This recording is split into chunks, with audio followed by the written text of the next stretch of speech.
भजन सुनाएगी, उसे बेटा दे दो माँ वो खुश हो जाएगी। उसे बेटा दे दो माँ वो खुश हो जाएगी। उसे बेटा दे दो माँ वो खुश हो जाएगी। वो ही तो लाएगी, वो ही तो लाएगी तेरी लहंगा चुंदड़ी। पर्वत पे बैठी माँ भक्तों से झगड़ी। पर्वत पे बैठी माँ भक्तों से झगड़ी।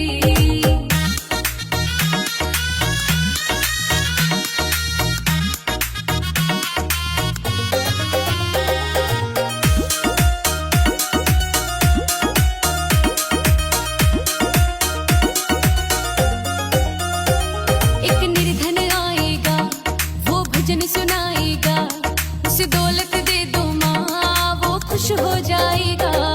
उसे दौलत दे दो माँ वो खुश हो जाएगा। उसे दौलत दे दो माँ वो खुश हो जाएगा।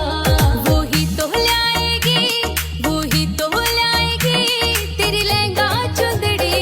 पर्वत पे बैठी माँ भक्तों से झगड़ी। पर्वत पे बैठी माँ भक्तों से झगड़ी।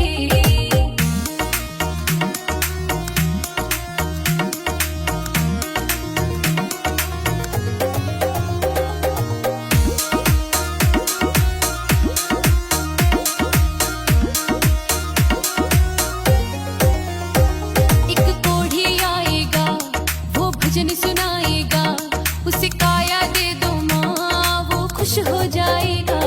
उसे काया दे दो माँ वो खुश हो जाएगा। उसे काया दे दो माँ वो खुश हो जाएगा।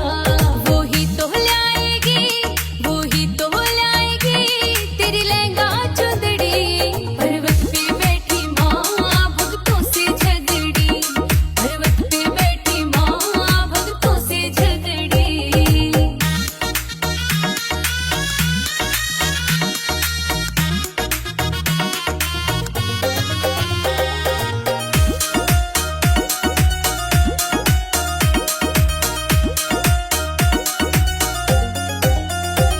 एक अंधा आएगा, वो भजन सुनाएगा, उसे आंखें दे दो माँ वो खुश हो जाएगा।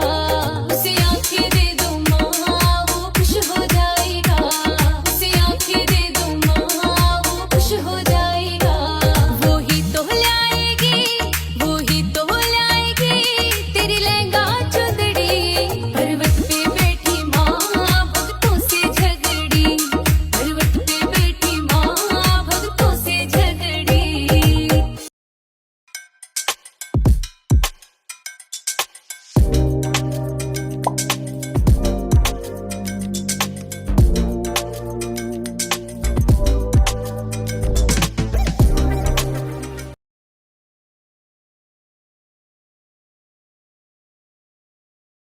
सौगात धीरे धीरे तू मेरे लफ्जों में आया रे, तुझको ही तो चुपके से